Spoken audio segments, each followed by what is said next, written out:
तो बहुत सारे बच्चे ये बोल रहे हैं कि इकोलॉजी का एक शॉर्ट जहां पर इंपॉर्टेंट केवल पॉइंट्स हो ना, तो मैं कुछ कुछ पॉइंट्स बता दे रहा हूं रैंडमली हर चैप्टर से लेकर के इकोलॉजी के। सबसे पहले आपको जो ग्रोथ मॉडल दे रखा है वहां से एक क्वेश्चन पक्का आने वाला है, तो उसमें याद रखिएगा एक जो ग्रोथ मॉडल है, जब आपकी फूड की क्वांटिटी अनलिमिटेड हो, अगर लिमिटेड अनलिमिटेड रिसोर्स है तो यहां पास जो फॉलो करेगा वो dn/dt इक्वल टू rn, जिसे आप एक्सपोनेंशियल कहते हैं, एक्सपोनेंशियल ग्राफ फॉलो करेगा। क्या सर ये प्रैक्टिकली पॉसिबल है? नहीं, ये प्रैक्टिकल पॉसिबल नहीं है, ऐसा कोई भी ऑर्गेनाइजेशन फॉलो नहीं करता है। लेकिन स्पेशल सीजन में कुछ पर्टिकुलर ड्यूरेशन के लिए ये थोड़ी देर के लिए फॉलो हो सकता है, जैसे कि सीजनल फंजाई है, या बरसात के टाइम में आप इंसेक्ट्स की ग्रोथ को देखोगे, थोड़ी देर के लिए ऐसा फॉलो करते हैं। हमेशा के लिए कोई कर ही नहीं सकता, क्योंकि पहले यहां पर लिखा अनलिमिटेड रिसोर्स, तो कभी भी रिसोर्स अनलिमिटेड तो हो ही नहीं सकता, तो कोई भी इसे हमेशा के लिए फॉलो नहीं करेगा, कुछ टाइम के लिए, पीरियड के लिए, ड्यूरेशन के लिए कर सकता है। तो dn/dt इक्वल टू rn ना, जब रिसोर्स अनलिमिटेड हो। लेकिन जो मोर रियलिस्टिक है, जो जनरली होता है, जो सब लोग फॉलो करते हैं, वो तो आपको मालूम है dn/dt rn k-n/k, ये याद रखिएगा। मोर रियलिस्टिक कौन है? सिग्मोइडल है, जिसमें पहले लैग फेज होगा, यानी कि एक जंगल है, वहां पर चूहे गए तो पहले उस एरिया में अपने आप को अडेप्ट करेंगे, तो ये होगा लैग फेज। एक बार अडेप्टेशन हो गई तो उनके अंदर में एक्सपोनेंशियल ग्रोथ होगा, वो नंबर को मल्टीप्लाई करेंगे, इसे कहेंगे लॉग फेज। और जब एक टाइम आएगा कि जो कैरिंग कैपेसिटी है, के मतलब कैरिंग कैपेसिटी, कितने उस एरिया में होल्ड कर सकते हैं। मान लो उस जंगल में 200 चूहे को रखा जा सकता था, तो धीरे धीरे अभी चूहे का नंबर 10 है तो एक्सपोनेंशियली बढ़ेगा, 100 है एक्सपोनेंशियल बढ़ेगा, 150 है, 160 है, 190 है। जब 200 हो जाएगा तो carrying capacity equal to n हो जाएगा। नंबर कितना है? 200। कैरिंग कैपेसिटी कितना है? 200। तो यहां पर जो पॉपुलेशन है, जो ग्रोथ है, वो जीरो हो जाएगा, ग्रोथ जीरो हो जाएगा, याद रखिएगा। जब k इक्वल टू n हो जाएगा तो ग्रोथ जीरो हो जाएगा, और वो अपने आप को क्या करेंगे? वो स्टेबलाइज कर देंगे। ग्रोथ जीरो होने का मतलब है कि जितना बर्थ हो रहा है उतना ही डेथ हो जाएगा, तो नेट जो प्रोडक्शन है वो जीरो हो जाएगा। तो यहां पर dn/dt इक्वल टू rn ना, हर पॉपुलेशन चाहता है कि हम एक्सपोनेंशियली ग्रो करें, वो चूहा भी चाहता था हम एक्सपोनेंशियली ग्रो करें, लेकिन बगल में बैठा है k-n/k, इन्वायरमेंटल रेजिस्टेंस, वो इन्वायरमेंट रोक रहा है। इन्वायरमेंटल रेजिस्टेंस कहने का मतलब कि फ्लड है, सुनामी है ना, अर्थक्वेक है, ये चाहते हैं कि पॉपुलेशन को रोके। इसलिए आप देखिएगा कि जब dn/dt rn वाला जो बना है, एक्सपोनेंशियल वाला ग्राफ बना है, उसमें शार्पली लॉग फेज जा रहा है, और यहां पास जो आपका लॉजिस्टिक है, तो वहां पर देखिएगा वहां पर शार्पली नहीं जा रहा है, थोड़े से घटते हुए जा रहा है। तो ये चीज याद रखना, यहां से एक न्यूमेरिकल बन जाएगा। 3 क्वेश्चन पूछे जाएंगे कि अगर मान लीजिए लिमिटेड रिसोर्स है लेकिन अभी नंबर कम है, मान लीजिए 1000 कैरिंग कैपेसिटी है और चूहे का नंबर 10 है, तो यहां पास लगातार एक्सपोनेंशियली ग्रो करेगा, पॉपुलेशन एक्सपोनेंशियली यहां ग्रो करेगा। सेकेंड क्वेश्चन बनेगा कि अगर नंबर 1000 है, कैरिंग कैपेसिटी 1000 है, तो dn/dt हो जाएगा बच्चा 0 ना, dn/dt क्या हो जाएगा? 0 हो जाएगा, क्योंकि हमें फार्मूला मालूम, dn/dt rn k-n/k, k-n/k, तो यहां पास n और k कितने हैं? इक्वल है, तो यहां पर पूरा का पूरा dn/dt क्या हो जाएगा? ग्रोथ क्या हो जाएगा? 0 हो जाएगा, याद रखिएगा। सर कभी ऐसा हो सकता है कि n का वैल्यू k से ज्यादा हो जाए? ऐसा कभी पॉसिबल नहीं, कभी भी नंबर कैरिंग कैपेसिटी से एग्जैक्ट ज्यादा नहीं हो सकता। जैसे आपकी क्लासरूम में 100 बच्चे का कैपेसिटी है और टीचर ने बोला 100 ही बच्चा बैठेगा, कैरिंग कैपेसिटी 100 है, लेकिन कोई बच्चा जबरदस्ती बोले कि नहीं मैं भी क्लास करूंगा, आ रे बैठ, तो 101 बच्चा अगर हो गया तो मान लो उस क्लास में 100 ही बच्चे को रखने की कैपेसिटी थी, उतना ही उनके पास ऑक्सीजन था, सब कुछ अवेलेबल था, तो मालूम पड़ा थोड़ी देर के बाद में एक बच्चा बेहोश हो गया, क्योंकि कैपेसिटी 100 ही थी, कैरिंग कैपेसिटी 100 थी, नंबर 100 हो गया। अब जबरदस्ती करोगे तो एक बच्चा बेचारा बीमार हो गया, वो चला गया बाहर ना, तो कभी भी कैरिंग कैपेसिटी से ज्यादा नंबर नहीं बढ़ सकता। तो रियलिस्टिक कौन है? याद रखिएगा, इसे एक Pearl halls logistic growth curve model कहते हैं, जिस साइंटिस्ट के नाम पे एक क्वेश्चन यहां से बन जाएगा। सेकंड है कि आपको पॉपुलेशन वाले से एक और क्वेश्चन बनेगा ना, पिरामिड वाले से, उसमें एकदम आसान है। आपको बस देखना है कि पॉपुलेशन में 3 लोग हैं, प्री रिप्रोडक्टिव, रिप्रोडक्टिव और पोस्ट रिप्रोडक्टिव। यानी कि एक गांव है, वहां पर मान लीजिए बच्चा 50 लोग हैं प्री रिप्रोडक्टिव में। प्री रिप्रोडक्टिव कहने का मतलब जिनका एज 14 साल से कम है, और जिनका एज 15 यानी 14 साल से ज्यादा है, 60 साल तक वाले, वो रिप्रोडक्टिव वाले हैं। यानी रिप्रोडक्शन कौन करेगा? केवल रिप्रोडक्टिव वाले करेंगे। और 60 साल से ऊपर वाले बूढ़े वाले वो क्या हो जाएंगे? Post reproductive. तो अब मान लीजिए कि गांव में प्री रिप्रोडक्टिव का नंबर मान लीजिए 40 है, रिप्रोडक्टिव का नंबर कितना है? 30 है, और पोस्ट रिप्रोडक्टिव मान लीजिए 10 है, बूढ़े लोग कम है।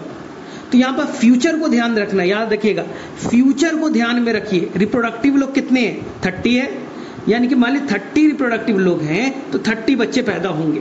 तभी फिलहाल कितने बच्चे पैदा हो रहे? 30। फ्यूचर में ध्यान रखिए, फ्यूचर में क्या होगा? इसी गांव में फ्यूचर में क्या होने वाला है, हम फ्यूचर बताते हैं। तो सर प्री रिप्रोडक्टिव 40 है, यही कुछ दिनों के बाद प्री रिप्रोडक्टिव वाले रिप्रोडक्टिव में कन्वर्ट हो जाएंगे। यानी कि कुछ फ्यूचर में रिप्रोडक्टिव वाले कितने हो जाएंगे? 40, क्योंकि प्री रिप्रोडक्टिव 40 थे, तो अब वो कन्वर्ट हो जाएंगे रिप्रोडक्टिव में।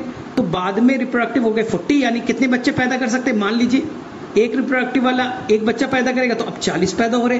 तो पहले के कंपैरिजन में क्या हो गया? पॉपुलेशन बढ़ गया। तो इसी को एनसीईआरटी कहते हैं एक्सपैंडिंग। आपको बस नीचे में देखना है, प्री रिप्रोडक्टिव अगर ज्यादा है तो फ्यूचर में उसका पॉपुलेशन बढ़ेगा, एक्सपेंडिंग होगा।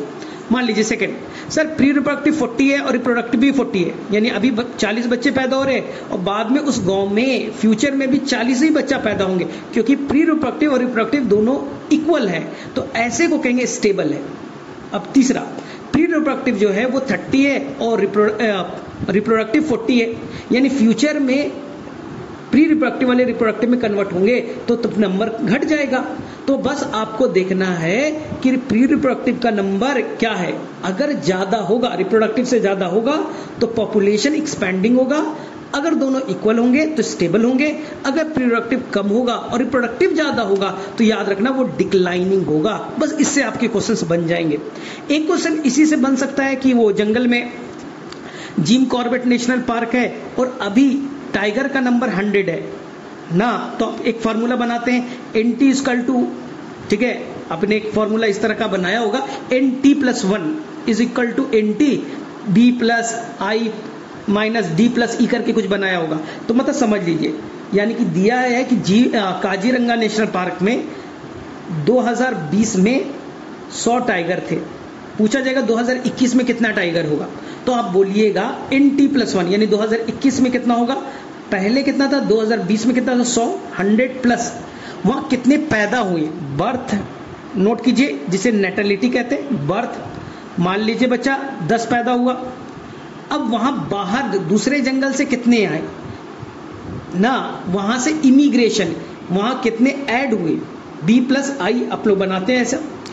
अब उसमें देखिए डेथ कितने का हुआ, D यानी जिसे कहते हैं मोर्टेलिटी, और वहां से कितने माइग्रेट कर गए।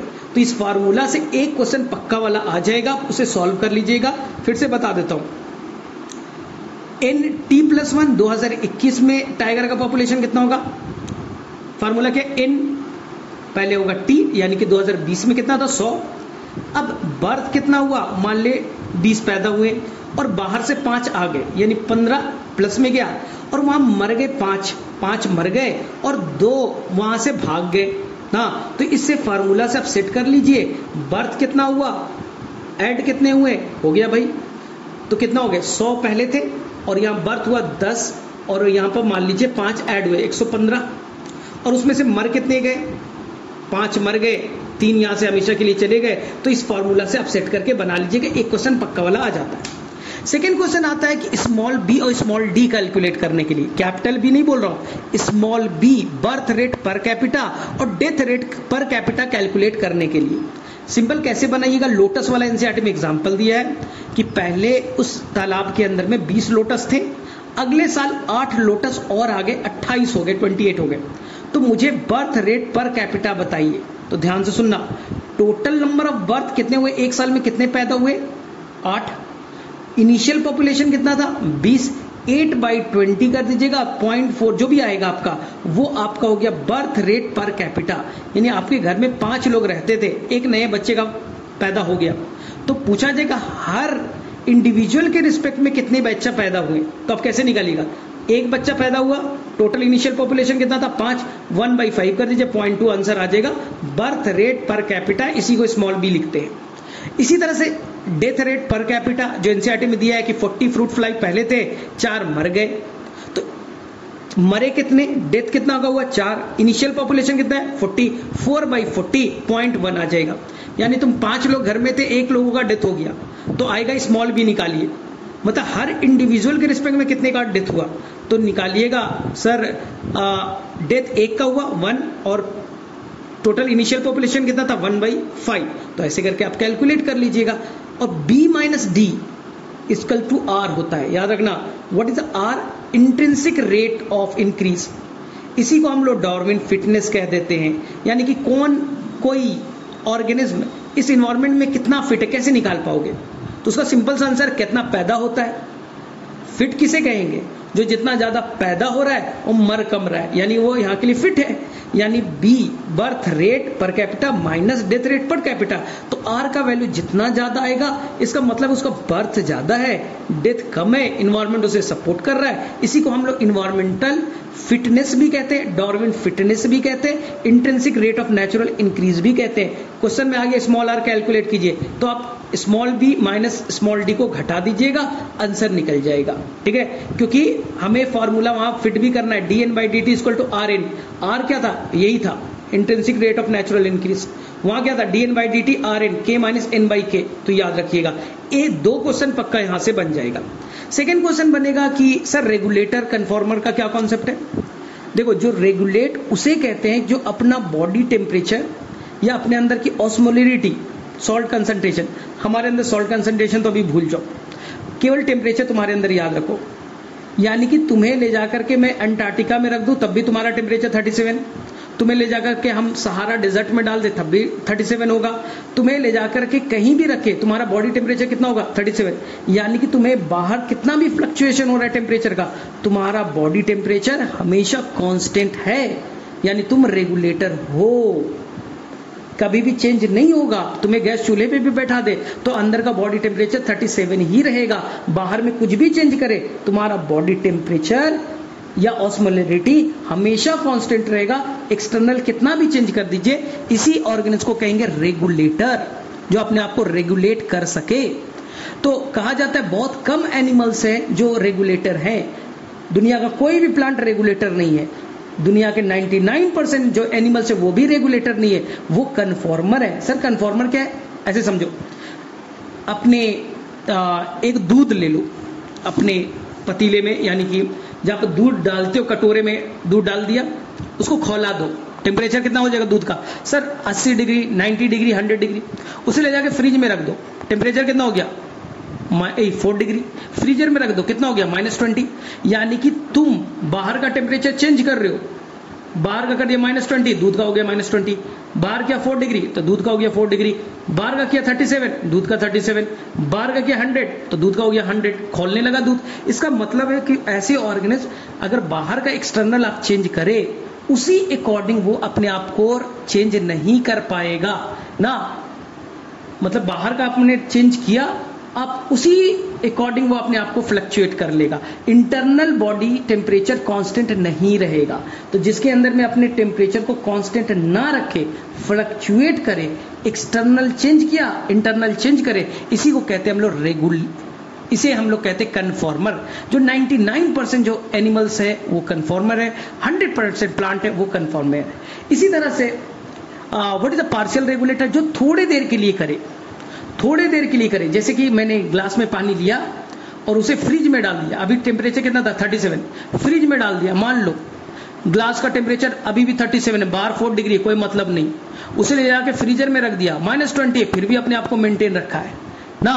लेकिन कुछ देर के लिए अपने आप को एक्सटर्नल चेंज कीजिएगा, अपना कांस्टेंट रखेगा कुछ देर के लिए, लेकिन थोड़े देर तक, अब उसकी औकात नहीं, अब उसकी औकात नहीं। अब -40 कीजिए, अब बोलेगा मेरी औकात नहीं, मैं नहीं कर सकता भाई, मेरा भी अब -40 हो जाएगा, -100 करेंगे, मेरा -100 हो जाएगा। तो कुछ पार्टिकुलर देर के लिए, रेंज के लिए वो अपना बॉडी ना टेम्परेचर, अपना ऑस्मोलरिटी बाहर से कांस्टेंट रखता है। बाहर फ्लक्चुएट कीजिए, बाहर अंदर भी कांस्टेंट ही रहेगा कुछ देर के लिए। इसी को कहते हैं पार्शियल रेगुलेटर। तो ये याद रखिएगा। चलिए ठीक है। तो सर हम लोग सभी लोग कन्फॉर्मर रेगुलेटर क्यों नहीं बन जाते? एनसीईआरटी में बहुत अच्छा लाइन है, क्योंकि हम रेगुलेट इसलिए कर पाते, ठंड के टाइम में भी 37 है, गर्मी में भी 37 है, कभी भी रखेगा हमारा 37 है, क्योंकि हमारे पास एबिलिटी है। क्या एबिलिटी है? होम्योस्टेसिस। इसमें बहुत एनर्जी खर्च हो जाता है, इसलिए याद रखना है आपको कि हमारे अंदर होम्योस्टेसिस है, इसलिए हम लोग अपने आप को रेगुलेट कर सकते हैं। प्लांट की इतना एनर्जी नहीं है अर्थ पे, अर्थ में इतना एनर्जी नहीं है कि सभी ऑर्गेनिज्म अपने आप को रेगुलेट करना जाने, इसलिए दुनिया के सारे ऑर्गेनिज्म रेगुलेटर तो अच्छा चीज है, रेगुलेटर अच्छे हैं, लेकिन सभी अगर रेगुलेटर बन जाएंगे, इतना होम्योस्टेसिस में एनर्जी चाहिए, कहां से वो लाएगा? अर्थ पे इतना एनर्जी नहीं है कि सभी रेगुलेटर अपने आप रेगुलेटर बन सके। ये एनसीईआरटी में लिखा है। तो सर क्या करेगा? रेगुलेट नहीं कर सकता है, बाहर का बहुत फ्लक्चुएट कर रहा है, तो क्या करे? तो बेटा भाग जा। अगर तुम्हारे रेंज से बाहर का हो रहा है ना, कोई एनिमल्स भी एक रेंज तक ही तो करेगा ना अपने आप को, सबका एक रेंज होगा। अब बहुत टेम्परेचर घट गया, क्या करेगा? तो एनसीईआरटी में दिया है कि माइग्रेट कर जाएगा। जैसे बर्ड्स, साइबेरियन क्रेन्स एक पर्टिकुलर रेंज तक तो कर रहा है बेचारा, और क्या करे? अब उसकी औकात नहीं है, तो वहां से -80 -70 टेम्परेचर चला गया, तो वो बेचारा वहां से भाग करके क्यूलाडो नेशनल पार्क, कहां जाएगा? भरतपुर नेशनल पार्क या क्यूलाडो नेशनल पार्क, ये लाइफ सेंचुरी बोलिए, नेशनल पार्क बोलिए, सेम चीज है। ये यहां पर माइग्रेट कर जाते हैं to avoid the cold temperature.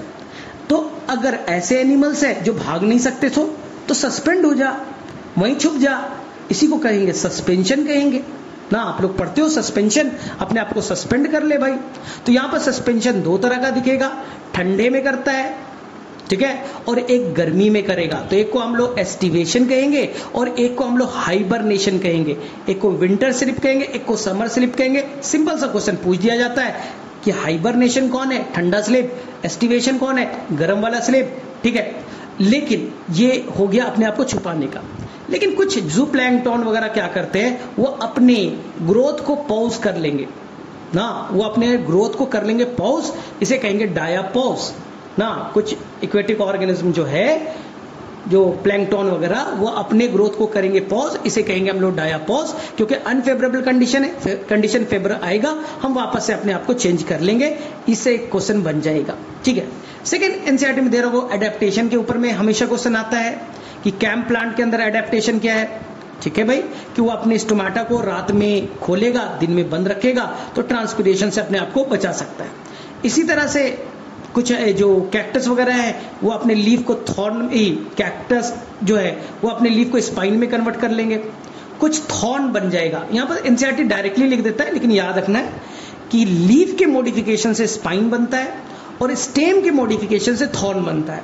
अगर स्टेम कांटे की तरह नुकीला कांटा बने तो उसे थॉर्न कहेंगे, जैसे आपने पढ़ा होगा नींबू वाले में, सिट्रस प्लांट वगैरह में दिखता है, ठीक है। इसके अलावा अडेप्टेशन में एनसीईआरटी में और दे रखा, एल्टीट्यूड सिकनेस दे रखा है कि जैसे जैसे हम लोग ऊपर जाएंगे ना, एनसीईआरटी में दिया है कि हम लोग मनाली घूमने के लिए चले गए और वहां रोहतांग पास आ गया जो काफी ऊंचाई पे है, तो वहां पर अचानक हमारे अंदर में क्या होगा, ऑक्सीजन की कमी हो जाएगी। क्यों कमी हो जाएगी भाई? क्योंकि हम ऊपर जा रहे हैं, प्रेशर घट रहा है, तो प्रेशर, अगर प्रेशर के डिफरेंस ही तो ऑक्सीजन हमारे अंदर जाता है, बाहर ज्यादा प्रेशर, हमारे अंदर कम, ऑक्सीजन चला गया। लेकिन ऊपर जाने पर ऑक्सीजन घटेगा, प्रेशर घटेगा, तो ऑक्सीजन अंदर आने का रेट भी घटेगा। तो यहीं पर एक वर्ड आता है कि हम लोग कैसे उसे एक्लिमेटाइज करेंगे, एक्लिमेटाइज करेंगे, कैसे यहां पर होम्योस्टेसिस करेंगे, अपने आप को बचाव करेंगे। तो यहां पर बचाव के, इसी को कहते हैं एल्टीट्यूड सिकनेस। वहां पर हमें हार्ट पल्पेशन होने का, हार्ट बहुत तेजी से धड़कने लगेगा ना, थोड़ी उल्टी नोजिया होने लगेगा, रेस्पिरेशन का रेट बढ़ जाएगा, तो हम अपने आप को थोड़ी देर में अडेप्ट कर लेंगे, हमारे अंदर ये एबिलिटी है। सर कैसे करेंगे हम लोग? तो एनसीईआरटी में देखिए, हीमोग्लोबिन की एफिनिटी घटेगी। बच्चे यहां पर गड़बड़ करता है, उसे लगता है हीमोग्लोबिन की एफिनिटी बढ़नी चाहिए, नहीं। हीमोग्लोबिन की एफिनिटी घटने का मतलब है कि ऑक्सीजन कम आ रहा है लंग्स में, तो बेटा जो ऑक्सीजन मिल रहा है पकड़, तो पकड़ जल्दी और ले जा करके टिश्यू में जल्दी छोड़। एक हीमोग्लोबिन है, वो पकड़ेगा ऑक्सीजन को और ले जाकर टिश्यू में जल्दी छोड़। तेरी एफिनिटी ज्यादा नहीं है, एफिनिटी घटा दिया गया कि जल्दी वो टिश्यू में ऑक्सीजन को रिलीज कर दे। एफिनिटी अगर ज्यादा होती तो टिश्यू में रिलीज का रेट कम हो जाता, टाइम ज्यादा लगता। यहां पर भाई एफिनिटी घटाना है और वेट नहीं करना है ऑक्सीजन का कि भैया ऑक्सीजन तू भर जा पहले मेरे गाड़ी में फिर ले जाऊंगा। एफिनिटी का मैं बेटा बैठना है बैठ, न तो मैं जा रहा हूं टिश्यू के पास, वहां ले जाके जल्दी से छोड़ दूंगा। तो एफिनिटी इंक्रीज नहीं होगा, एफिनिटी डिक्रीज होगा, इसलिए टिश्यू में जल्दी रिलीज कर देगा ये ऑक्सीजन को।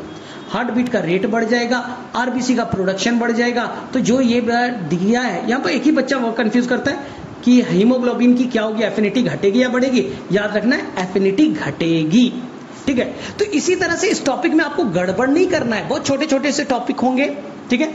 इसी तरह से आपको बाद में दे रखा होगा पॉपुलेशन इंटरेक्शन में, केवल आप साइन याद रखिएगा ना।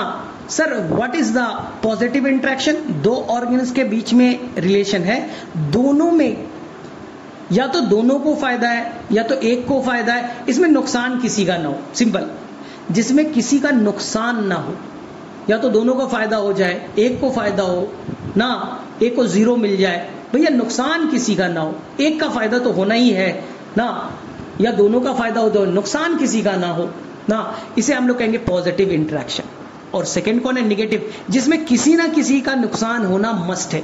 एक का फायदा हो जाए अलग बात है, नुकसान होना मस्ट है। निगेटिव इंटरेक्शन को एनसीईआरटी कहता है डेट्रीमेंटल। बच्चा साइन में एक ही जगह कंफ्यूज करता है, जो कंपटीशन में, उसे लगता है कंपटीशन में गोल्ड मेडल का कंपटीशन हो रहा है। गोल्ड मेडल का कंपटीशन नहीं हो रहा है, एक पहलवान और बड़ा पहलवान, छोटे पहलवान में लड़ाई नहीं हो रही है ना। यहां पर दोनों को माइनस माइनस मिलेगा, इसमें गड़बड़ नहीं कीजिएगा। सर क्यों? कंपटीशन को हम लोग रिजल्ट पे नहीं आंकना है, रिजल्ट नहीं देखना है कि कंपटीशन में कौन जीता। एक को गोल्ड मेडल मिल गया, सर मैं और मेरा दोस्त एग्जाम देंगे और मैं तो सिलेक्ट हो जाऊंगा, मेरा दोस्त फेल हो जाएगा तो मैं पॉजिटिव, उसको मिल गया निगेटिव, उसको निगेटिव हो गया। नहीं, तुम एग्जाम दे रहे हो, दोनों ने बहुत मेहनत की, बहुत पढ़ाई की। एक ने 6 घंटा पढ़ाई की तो दूसरे ने 8, तो दूसरे ने फिर से 10 घंटा पढ़ाई की। दोनों ने साल भर बहुत पढ़ाई की, बहुत एनर्जी अपना खर्च किया, दोनों को नुकसान हो रहा है। हम रिजल्ट नहीं देखेंगे जब तक कंपटीशन है। जिस दिन तुमने नीट के एग्जाम में अपीयर हो गए, कंपटीशन खत्म, रिजल्ट आ गया, कंपटीशन खत्म। जब तक हमने कॉम्पीट किया, यानी नीट के एग्जाम से पहले तक कंपटीशन लगा था, दोनों को बहुत पढ़ाई करना पड़ा, बहुत एनर्जी वेस्ट करना पड़ा, दोनों को माइनस माइनस। तो बड़ा पहलवान छोटा पहलवान, बड़ा ने 10 थप्पड़ मारा, छोटा भी तो मारेगा, 2 ही थप्पड़ मारेगा, नुकसान तो उसे भी तो हो गया ना। अब वो रिजल्ट जो आया कि हम जीत गए तुम हार गया, जब तक रिंग में कंपटीशन हुआ दोनों को नुकसान हो रहा है, दोनों को थप्पड़ पड़ने वाला है, तो दोनों को माइनस ही मिलेगा। इसमें बच्चा थोड़ा कंफ्यूज हो जाता है। तो साइन को देख लीजिएगा, आपको मालूम ही होगा कि म्यूचुअलिज्म में क्या होगा, कॉमेंसलिज्म में क्या होगा, एमेंसलिज्म में क्या होगा। एमेंसलिज्म एनसीईआरटी में डिटेल से नहीं दिया है, बस आपको साइन याद रखना है कि यहां पास रिलेशन क्या होगा, प्लस ए, यहां पर जीरो और माइनस का रिलेशन होगा। यानी कि कोई ऑर्गेनिज्म है, जैसे मैं मान लो फंगस है, फंगस मिट्टी में है, वो बेचारा कोई अपना सेकेंडरी मेटाबोलाइट, अपना वेस्ट मटेरियल मान लो रिलीज कर रहा है अपने बॉडी से बाहर, केमिकल रिलीज कर रहा है। दूसरा बैक्टीरिया आ गया, मर गया। और ये फंगस थोड़ी ना चाहता था यार उसे मारने के लिए, वो रेंज में आया, मर गया बेचारा, इसको तो मालूम भी नहीं है, ये थोड़ी ना देख करके कर रहा है। फंगस थोड़ी ना देखा है बैक्टीरिया आ रहा है, भैया केमिकल रिलीज करो मार दो, तब बोलते प्लस और माइनस। नहीं भैया, यहां ऐसा नहीं है। यहां फंगस ने केमिकल रिलीज किया, वो रिलीज कर रहा है, कोई आए या ना आए, वो रेंज में आ गया, बैक्टीरिया बेचारा मर गया, तो उसको बैक्टीरिया हो गया निगेटिव, इसको ना बेचारा फायदा है ना नुकसान, इसे तो मालूम भी नहीं है, इसलिए माइनस और जीरो। तो साइन को अच्छे से देख लीजिएगा, साइन से हमेशा क्वेश्चन आएगा। फिर आएगा गॉसेस एक्सक्लूजन प्रिंसिपल क्या है ना, तो ये कहता है, गॉसेस साहब कहते हैं कि 2 closely related species long time तक आपस में एक साथ नहीं सरवाइव कर सकते। दोनों का रिक्वायरमेंट अगर एक समान है, दोनों दिखने में एक समान है, वो लॉन्ग टाइम तक एक साथ उस एरिया में नहीं रह सकते, क्योंकि रिक्वायरमेंट दोनों का एक है। तो ऑप्शन होगा या तो वहां से भाग जा भाई, या तो वहां से मर जा, 2 ही ऑप्शन होगा। लेकिन ऐसा जरूरी नहीं है, ऐसा जरूरी नहीं है कि हमेशा फाइट 2 क्लोजली रिलेटेड स्पीसीज के बीच में ही हो। हमने देखा है फ्लेमिंगोज बर्ड, ठीक है, जो नॉर्थ अमेरिका की, वो साउथ अमेरिका की झील में जाती है, सैलो लेक में, मछली को खाने, जो वहां पास किसे खाने के लिए, फाइटोप्लैंक्टॉन्स को खाने के लिए, वहां मछलियां हैं, वो भी फाइटोप्लैंक्टॉन को, जू प्लैंक्टॉन को खाना चाहती है। तो दोनों अलग अलग है, एक पानी में रहने वाला स्पीसीज है, एक कहां रहने वाला है भाई, एक हवा में रहने वाला, दोनों अलग अलग है, लेकिन वो फाइट कर रहे कॉमन रिसोर्स करने के लिए, यानी प्लैंक्टॉन को दोनों खाना चाहते। और कई बार ऐसा है कि रिसोर्स अनलिमिटेड है, तब भी कंपटीशन हो जाता है, जिसे एनसीईआरटी कहता है इंटरफेरेंस कंपटीशन। यानी कि एक बेचारी बकरी है, वो एबंडेंट फूड है, वो ग्रास खा रही है, जैसे ही खाने गई 1 किलोमीटर दूर टाइगर बेचारा आया, चिहाड़ मार दिया, बेटा डर से ये बकरी भाग गई। उसके लिए रिसोर्स अनलिमिटेड था, लेकिन प्रेजेंस ऑफ इरिटेटिंग स्पीसीज, एक खतरनाक स्पीसीज सामने में दिख गया या दहाड़ केवल सुन ली, बेचारा भाग गया। तो यही कहलाता है इंटरफेरेंस कंपटीशन। ठीक है, मैकआर्थर इससे उल्टा थे। मैकआर्थर ने बोला नहीं भाई ऐसा नहीं है, कई बार मैंने भी एक्सपेरिमेंट किया है और मैं बताता हूं कि ऐसा जरूरी नहीं है कि हमेशा कंपटीशन हो और सुपीरियर वाला इंफीरियर को भगा दे, ऐसा जरूरी नहीं है। मैंने भी देखा है, कई बार देखा गया कि को एग्जिस्ट कर जाते हैं, एक साथ रहना पसंद करते हैं। उन्होंने एक वार्बलर का एग्जाम्पल दिया। वार्बलर मतलब बर्ड्स, कि एक ट्री है, उस पर 5 तरह के बर्ड्स एक साथ रह रही है। उन्होंने अपने फॉरेजिंग पैटर्न, यानी खाना चुनने, खाना ढूंढने का टाइम ना, फॉरेजिंग पैटर्न, उन्होंने फीडिंग बिहेवियर को चेंज कर लिया। कोई सीड खाने लगा, कोई इंसेक्ट्स खाने लगा, कोई फ्रूट खाने लगा, कोई डाल खाने लगे, यानी प्लांट के वुड्स को खाने लगे, और कोई बोल रहा मैं शाम में खाऊंगा, कोई सुबह में खाएगा, अलग अलग टाइमिंग को चुन ले। तो हम लोग कंपटीशन को अवॉइड कर सकते हैं। तो तुम्हें डायरेक्टली क्वेश्चन आ जाएगा रिसोर्स पार्टीशनिंग किसने दिया था, मैकआर्थर ने। सुपीरियर इंफीरियर को हटा देता, ये किसने दिया था, तो आंसर कर दीजिएगा ये गॉसेस साहब ने बताया था। फिर एक क्वेश्चन पैरासाइटिज्म में बनेगा कि ब्रूड पैरासाइटिज्म क्या है, वही कोयल कक्कू वाला, कि कोयल जो है अपना नेस्ट नहीं बनाती है, वो कक्कू के जो क्रो है उसके नेस्ट में अपना अंडा डाल देती है। ठीक है, ये हमेशा से रिलेशन बना हुआ है, तो ऐसे आपको याद रखना पड़ेगा। ठीक है, इसके अलावा म्यूचुअलिज्म में आपको सारे एग्जांपल्स, स्यूडो कॉपुलेशन वाला याद ही है ना, कि वहां पर जो ऑर्किड है, जो ओफायरस नाम का, तो वो कैसे अपने आप को बचाने के लिए अपना कैसा शेप चेंज कर लेता है। तो ये सब क्वेश्चन आसानी से आपसे बन जाएंगे। बस मुझे पॉपुलेशन वाला थोड़ा सा बताना था, तो आई थिंक आप लोगों को क्लैरिटी आ गई होगी। सेकेंड, बायोडाइवर्सिटी में आपको ज्यादा नहीं करना है, आपको एनसीईआरटी में जो नेशनल पार्क का नंबर दिया है, एनसीईआरटी में बायोस्फीयर का नंबर दिया है, बस वही याद करना है। हाई फाई डाटा गूगल पे रिसर्च नहीं करना है। जो एनसीईआरटी में बायोस्फीयर रिजर्व, ठीक है, जो वहां पर डाटा गिवन है वही आपको, वाइल्ड लाइफ सेंचुरी कितनी है, वाइल्ड लाइफ हॉटस्पॉट कितना है, 3 है, 448 है, जो भी दे रखा है, बस आपको एनसीईआरटी का याद करना है। एक्स सीटू इन सीटू, इसमें कंफ्यूज नहीं होना है। मतलब कि आप जंगल गए, पता चला टाइगर का नंबर घट रहा है, तो आपका तरीका है कि वहां पर जंगल को घेर दें और नेचुरल प्लेस पे उसको ग्रो करने दें, रिप्रोडक्शन करने दें, अपना नंबर बढ़ जाएगा, उसका हम प्रोटेक्ट कर लेंगे। तो ये बच्चा इन सीटू हो गया। लेकिन पता चला नहीं नहीं, यहाँ तो दिक्कत है, हंटिंग बहुत ज्यादा हो रहा है, तो हम लोग ऐसा करें, अपने घर लेते हैं, पिंजड़े में बंद कर दे, ये भी कंजर्वेशन है, ये एक्स सीटू है। तो नेचुरल प्लेस पे करेंगे तो इन सीटू, और आउटसाइड ऑफ नेचुरल प्लेस पे किया, हमने अपने जू में रख दिया, तो इसे हम लोग कहेंगे एक्स सीटू। लेकिन एक्स सीटू आजकल बड़ा एडवांस रूप ले लिया है, जहां पर हम लोग स्पर्म बैंक या जीन बैंक, ये इस तरह का हम लोग आजकल करने लगे हैं, सीड बैंक वगैरह बना लिए हैं। मालूम है कि ये टाइगर खत्म हो जाएगा, क्रिटिकली इंडेंजर, खत्म होना ही होना है, तो हम उसके स्पर्म को स्टोर कर ले, उसके ओवम को स्टोर कर ले ना, एम्ब्रियो को उसको हमने स्टोर करके रख ले, कि फ्यूचर में हम लोग क्या करें भाई, इससे हम लोग नया टाइगर बना सकते हैं। तो ये बच्चा एडवांस टाइप का एक्स सीटू कंजर्वेशन हो गया। याद रखिएगा, क्रायो प्रिजर्वेशन में -196 डिग्री सेल्सियस वाला। इसी तरह से सैक्रेड ग्रुप्स के एग्जाम्पल कौन कौन है, जयंतिया खासी वाला है, अरावली हिल्स वाला है, ये आपसे पूछा जाएगा, तो ये कर लीजिएगा भाई। रिसेंटली कौन कौन से ऑर्गेनिज्म अभी इंडिया से एक्सटिंक्ट हुए हैं, तो जो ऐसे डोडो बर्ड है, जो भी दे रखा है ना, इंडिया से नहीं, मतलब वर्ल्ड वाइड कौन कौन से एक्सटिंक्ट हुए हैं, वो चीज को अपने याद रखिएगा। फिर इसी से बचने के लिए हमने बायोडाइवर्सिटी के लिए प्रिवेंशन करने के लिए हमने 2 बड़े मीटिंग किए। एक 1992 में किया गया अर्थ समिट, और एक 2002 में किया गया वर्ल्ड। कंफ्यूज मत होना, अल्फाबेटिकल ई पहले आता है, अल्फाबेटिकली ई पहले आता है, तो पहले अर्थ समिट होगा 1992 में, वर्ल्ड समिट W बहुत बाद में आता है, अल्फाबेटिकली W लास्ट में आता है, तो वर्ल्ड समिट जो होगा वो कहाँ होगा? 2002 में।